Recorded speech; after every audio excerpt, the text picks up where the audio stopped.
현지 시간으로 지난 6일 시작된 러시아 본토 교전이 심화하고 있는 가운데 이번엔 러시아군이 우크라이나 쇼핑몰에 미사일을 발사했습니다. 지금까지 14명이 숨지고 40명 이상이 다친 것으로 파악되고 있습니다. 국제부 연결해 보겠습니다. 이광현 기자. 네, 국제부입니다. 네, 우크라이나 쇼핑몰 공격으로 인명피해가 컸군요.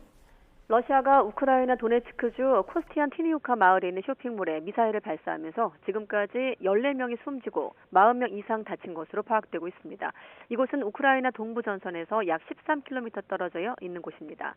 젤렌스키 대통령도 영상 연설을 통해 피해 규모를 확인하고 유가족에게 애도를 표했습니다.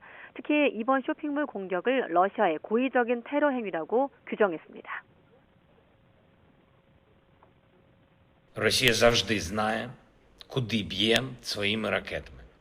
І це свідомий та цілеспрямований російський терор. Черговий злочин війни, за який окупант буде відповідати перед судом та історією і вже відповідає перед силою наших воїнів. 네, 젤렌스키 대통령 지난 6일 시작된 우크라이나의 러시아 영토 기습 침공에 대해서는 직접 언급하지 않았지만 러시아에 있는 자국민 포로를 해방시켜야 한다는 말로 러시아 본토 공격에 대한 명분을 암시하긴 했습니다. 러시아 본토 교전이 격화되는 양상인데요. 러시아가 국경지대 두 곳에 비상사태를 선포했죠.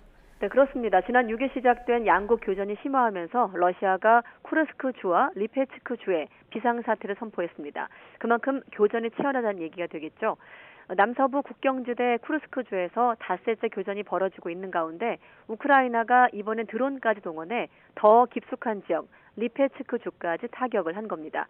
국경에서 330km 정도 떨어져 있는 곳으로 교전이 한창인 쿠르스크보다 더 안쪽이라고 보면 되겠습니다.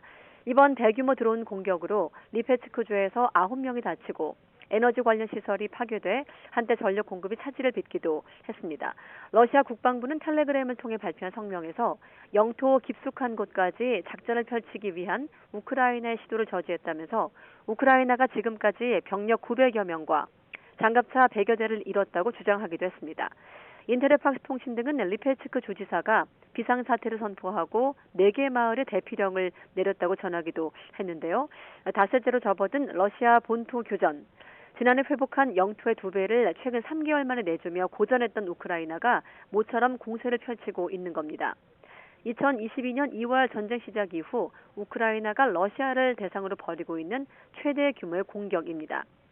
우크라이나 군이 유럽에 가스를 공급하는 핵심 러시아 인프라 한 곳을 확보했다. 이런 발표를 했다는 외신 보도도 나오고 있어서 앞으로 전쟁 양상이 어떻게 변화할지 주목되고 있습니다. 지금까지 국제부였습니다.